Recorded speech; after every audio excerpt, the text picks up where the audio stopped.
Oh, that guy wants money. 5, 4, 3, 2, 1.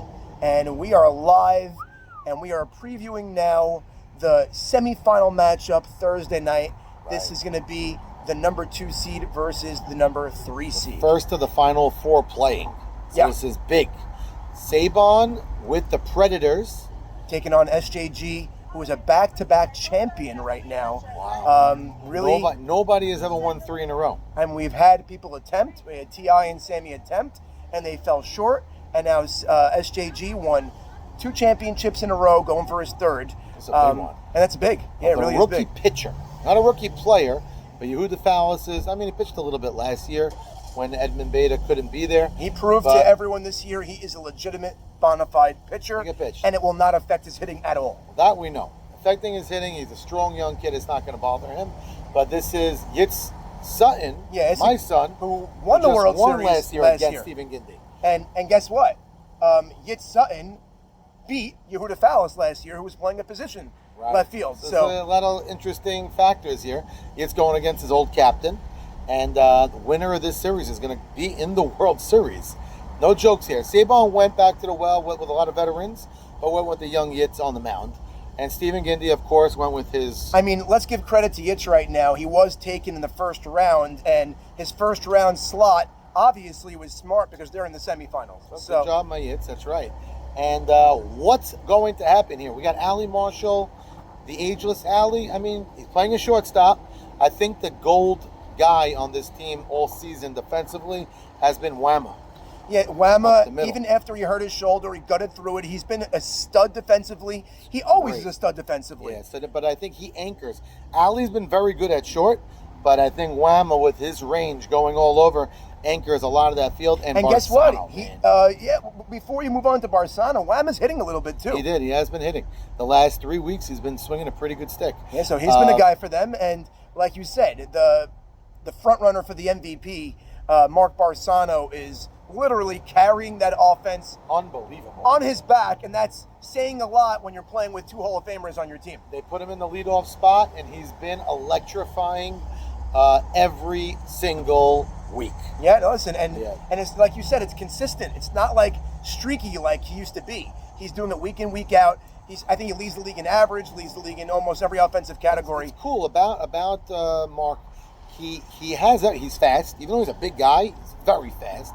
He's hitting the ball on the screws. He's playing a really good third base. Yeah, he's there been great. In the front running for now, a reason. On the flip side, when you look at the other team, one of the surprises that's been having a really, really nice year, and he tailed off at the end, but I think he came alive, was Sully the Kid Esses. He helped them towards the beginning of the year. Stephen Gindy, who, again, is not having a Stephen Gindy year, but if you look at his numbers, they're still somewhat there. Joe Ciferati. He walks a lot, Stephen. Right, he's always on base, likes to spoil pitches off. Joe S., big time hitting in big spots, and that's been helping them. So Joe S., I'm going to say, before we give up predictions, Joe S. hits my Yitzhak really well. Yeah, up the middle, all day, every day. Really well, rips my Yitz. Not everybody does. I think Joe S. has really, really, really good numbers against Yitzhak, and Sully S. is too. So it's going to be a danger. It's going to be a tough battle for the Predators. I'll tell you one thing. The one thing I was disappointed a bit with Stephen Gindy's squad, and it's not like him to have a team like this, is their defense has actually not been great. I haven't been by many of his games this year. You had more of his games, but they've thrown the ball around. Yeah, they don't throw to the right cutoff man. Yeah, that is outfielders are kicking balls sometimes. It's not like them, and it's like even guys that are usually not bad defensively, they're like falling into that. However, that being said, I think once games like this come up, they ratchet up the offense and the defense. Like one of the guys, you said Whamma's been a surprise for the Saban team. Stephen Gindy's nephew is having a great year playing up the middle as well. Defense and offense, so Beautiful. He's been good. So I love seeing the surprise stars. Shimmy Cohen, maybe now he's a veteran. He's going to come into the playoffs, be that Melech that we were saying for the other series. Maybe now he's going to insert himself in a big way. Definitely. And you have Jack Barnathan, who should be a big glove for that team. So they have some sprinkles there. They're not the number 2 seed by accident. Exactly. Or the number 3 seed, whatever it may be, by accident. Prediction time. So I'm going to start on this one.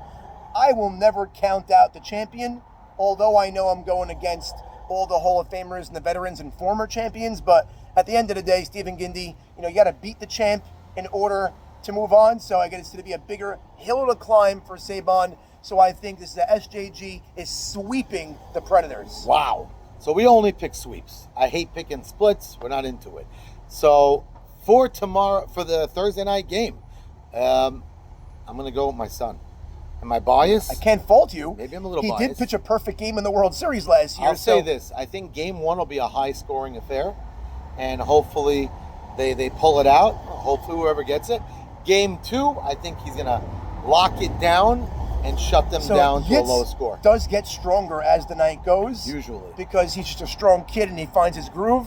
However, I don't think an SJG team is going to lose like this in the semis. I think they're good enough to get by. I don't know. We'll see what happens in the World Series. I wouldn't be shocked if I'm wrong again. But same here. I mean, yeah, this for is all going the to be a reasons fun stated. matchup. Looking forward. This is the top part of the year that we love most. Of Yeah. course, winner goes to the finals. Hey, if they split, we're both wrong. And then we'll pick the third game. But we'll see you guys. Cannot wait. Good luck to everybody.